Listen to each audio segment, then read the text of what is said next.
It's a great honor and a privilege to introduce Shmuel Myburg, a dear patient here in Yerushalayim.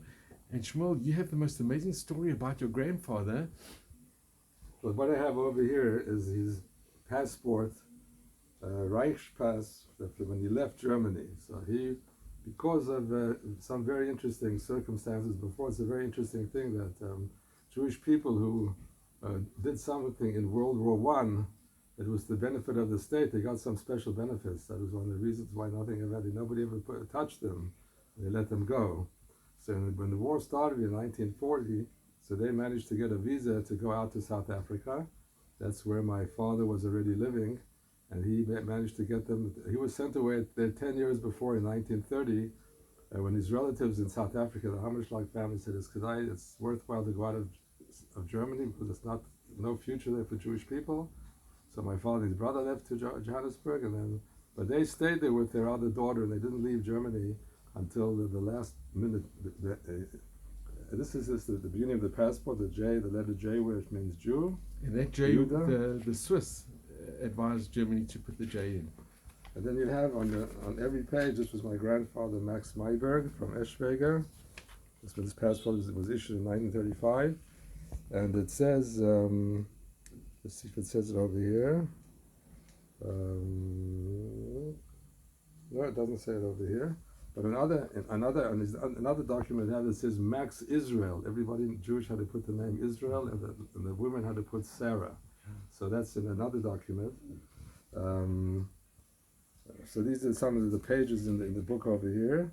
It was issued when he was going to leave Eschwege in 1940. And this is this is stamped here, his visa to go to South Africa, which was he already got it in 1939. And this is the stamp of the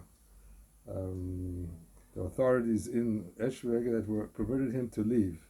And that was in 16th. That was in 1940. This was what date is this over here? 16th of February 1940. The war had already started. It started in Poland in 1939. At the end of the war, they managed to get a visa to go to Holland. So they went to Rotterdam, where they were supposed to get a boat to South Africa, but the boat was bombed when the Germans started to invade. This is his entrance visa to South Africa. When it was bombed, when they bombed the harbor in Rotterdam, it was the beginning of the invasion of Holland. But they managed to still get another boat, which managed to go to South Africa and managed to get out on time. One of the last boats that left Eschwege, that left Holland, with all the last refugees who were on that boat, they managed to get accepted into South Africa. So they were saved, but their daughter did not get an exit visa. And so she went to her family there, and that was the last anybody heard of any of those family members, because it just says in the book of Eschwege, in the book of the city, the records of the city council, in the archive of the city, that the people had, there were two pieces of information about what happened to them. One says the one word, Gestapo, and the other said sent to Poland. So that was their fate. Anybody who said Gestapo went to Poland, there was no more representative of them. So, but my father, the grandfather, he was able to go to South Africa and live out the rest of his life there. But my grandmother and my father had a terrible pain and psychological pain that their daughter was lost to them, that he wouldn't let her out in a cruel manner, that they could have gotten a visa for her with no problem, she could have got out. That was the psychological trauma that they suffered the rest of their lives when they lived there. And which Kehillah did they belong to? So I think they belonged to Eitz Chaim, which was a Kehillah in Johannesburg in those days. And then my father, after my parents got married, they belonged to the Orange Grove Shul. And then later on they moved to Sydenham Highlands North, where they went to the Sydenham Highlands North Shul. That's where I grew up.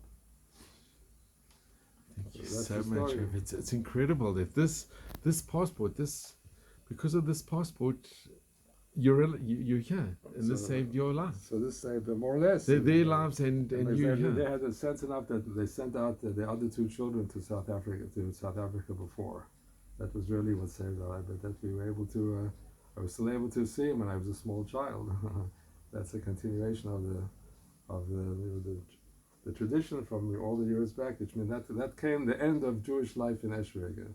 Today in the town of Eschwege, there are not more than 10 Jews who came there, but they all came from Russia. So now there are some people living there now. But this passport, this piece, this saved your grandfather. So my grandfather, the other one I had another one home from my grandmother also. The same thing I have. You must keep it. It's so valuable. It's a very valuable document. But this is everybody who was merited to get out, who was saved, and those who that the Gzera on them was not to be, then they were not saved. Whatever the Cheshbonos are in Shemayim, we don't know. But this is an evidence. It's an evidence that you can't hide the real truth, no matter what any people say today, that this didn't happen or that other people do the same thing. You have evidence here that.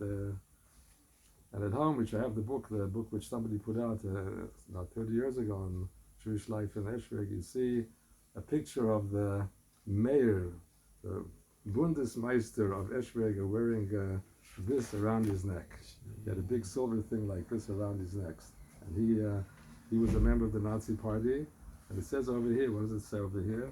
This was stamped by Deutsche